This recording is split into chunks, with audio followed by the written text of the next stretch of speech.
Epilogue of Forgiveness and Fallout. 2 weeks. It's been 2 weeks since the afternoon that wastelanders everywhere have come to call the day of sunshine and rainbows. The day that massive surges of rainbow light and sound, sonic rain booms, burst from 23 of the great towers, clearing away the blankets of clouds that have covered the skies above us for all of our lives, and the lives of everyone and everything born after the Great War. For me, there's a memory that will symbolize that day forever. I looked up, watching those expanding rings of fantastic rainbow light burst the clouds, sending showers down on the wasteland. And as I turned my face towards the sun for the very first time, I saw how the misty rainfall sparkled. And then, I spotted the balefire phoenix, her coat of majestic, iridescent emerald and gold dancing and cavorting amongst the ephemeral rainbows forming all across the sun-drenched sky.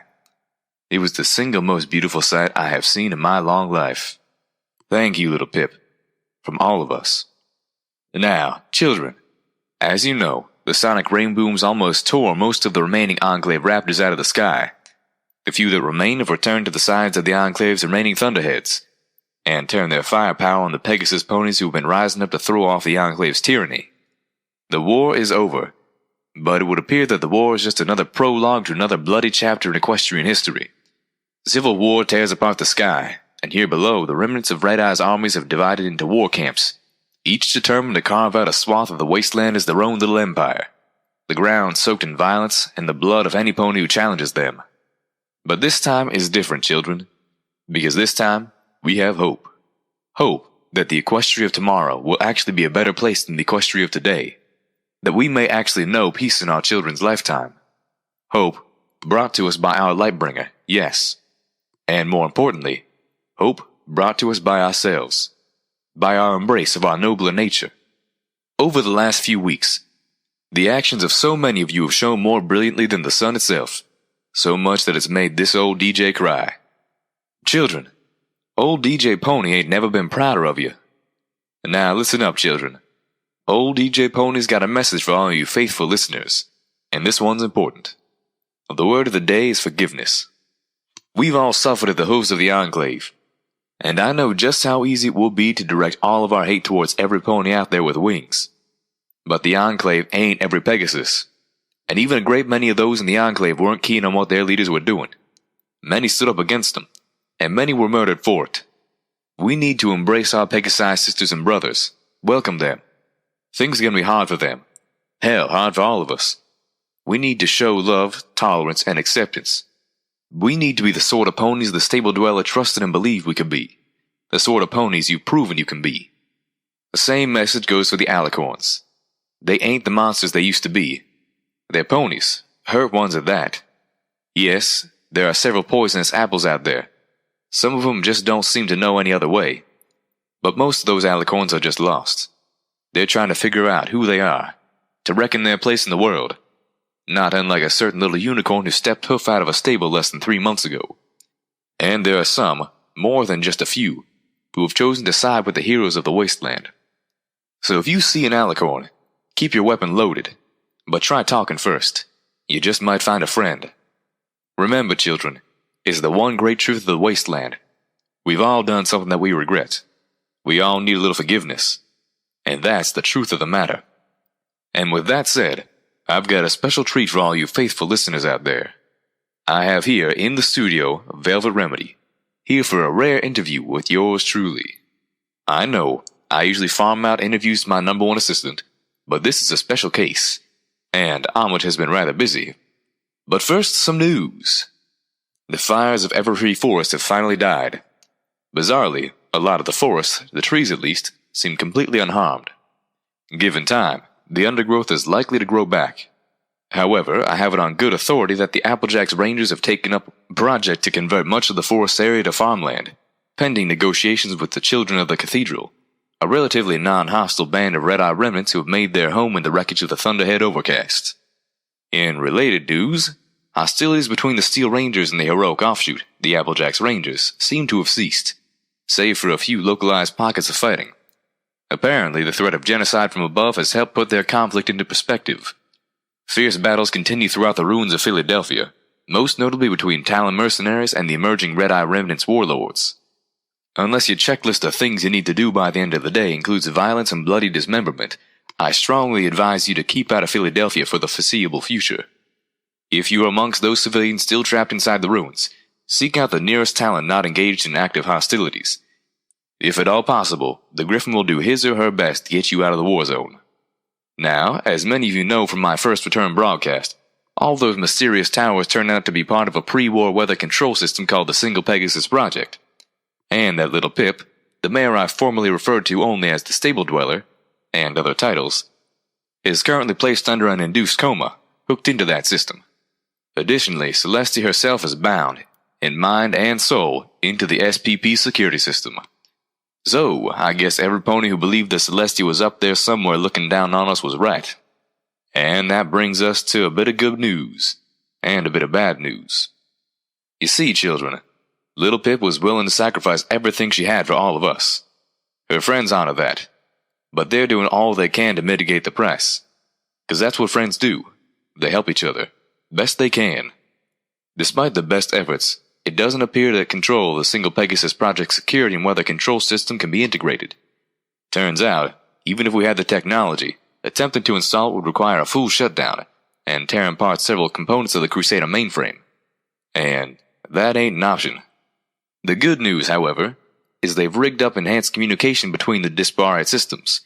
Not only does this mean that Little Pip and Celestia will be able to share time together, but that they should both be able to periodically converse with us down here as well.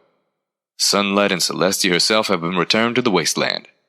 Words, they just ain't able to express the magnitude of that.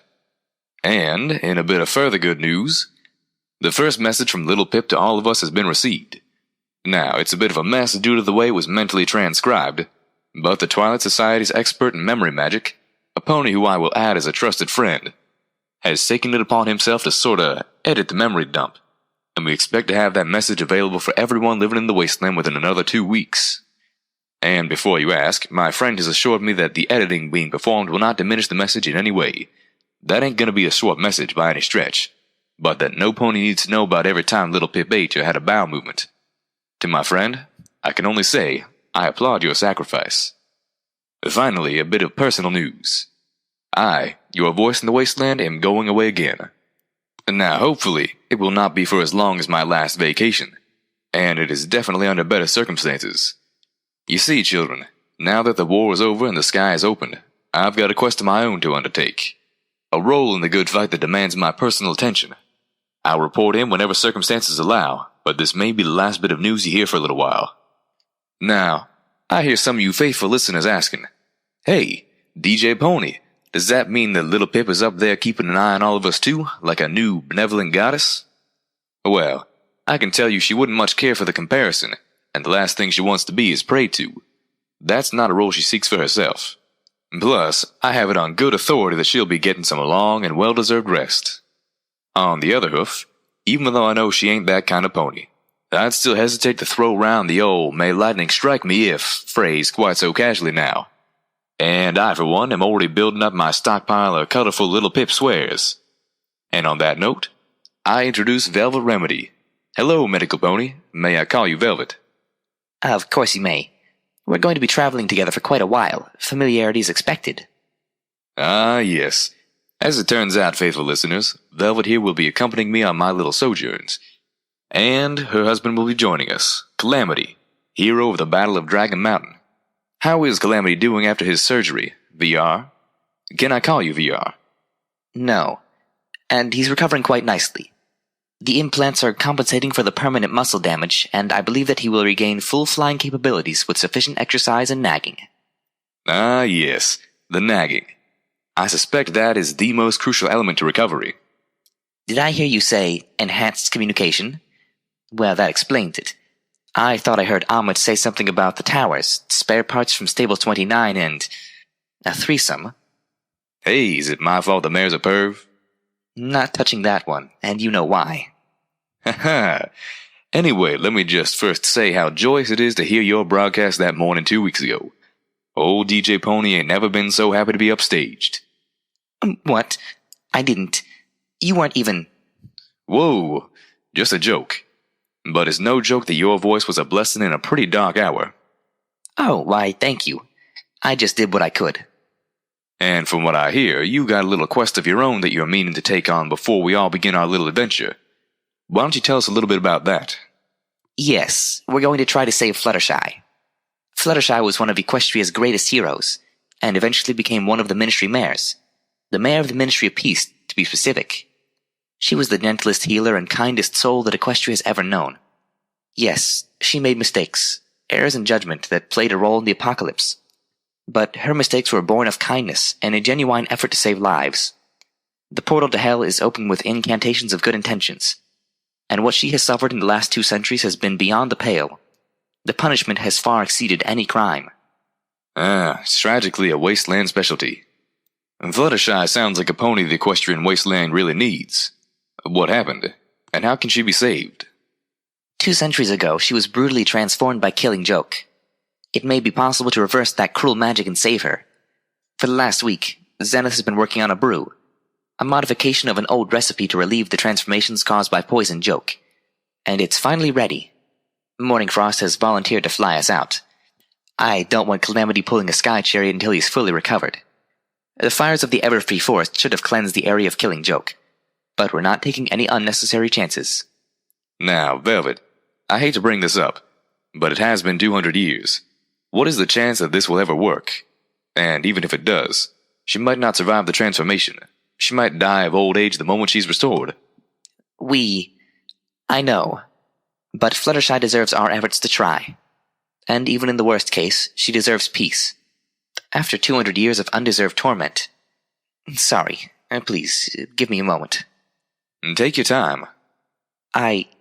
Thank you, I'm all right.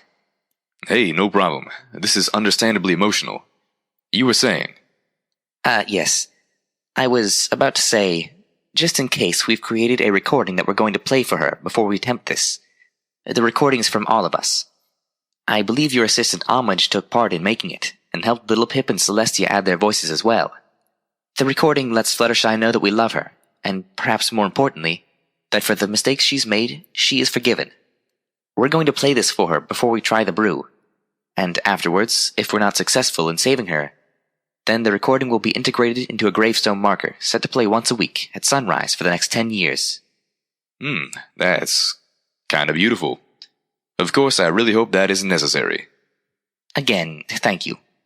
No, VR, for all you've done, all you're going to do, from all of us in the Equestrian Wasteland. Thank you. In that case, everyone deserves thanks. We all did our part. And, if I may ask, how are you doing in the wake of it all? I know that since your return you've seemed a little melancholy. Really? Well, a lot happened. To me, to you, to Equestria. Can't go through all that and come out the same pony. But that's just life. Life always changes. And I'm afraid that's all the time we've got today, faithful listeners. Old DJ Pony's got some packing to do, and I need to program a good week or 3 of music before I go. One final announcement. Earlier, I was able to spend some time with Velvet here in my recording studio, and starting today, Velvet Remedy's Equestrian Anthem will be part of our musical rotation. Knew y'all'd enjoy hearing that. But for now, I leave you with this song, an old favorite. I dedicate this one to Strawberry Lemonade, Amber Waves, and every other pony who gave their lives at the Battle of Dragon Mountain. You stood fast, defending valiantly without even knowing what you were dying to protect. Only trusting that your sacrifice was for the good of Equestria. Your bravery and loyalty are unparalleled. And I promise this, you didn't die in vain. Someday, very soon as my little quest is complete, everyone will understand your sacrifice, and history will remember your names with reverence. Thanks for listening, children. This has been DJ Pony with the news.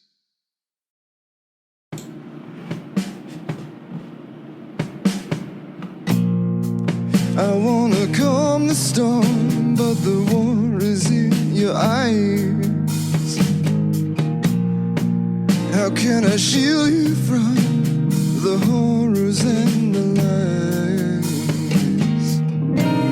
When all at once are meeting is shattered, broken, bleeding. A voice is telling me that I won't survive.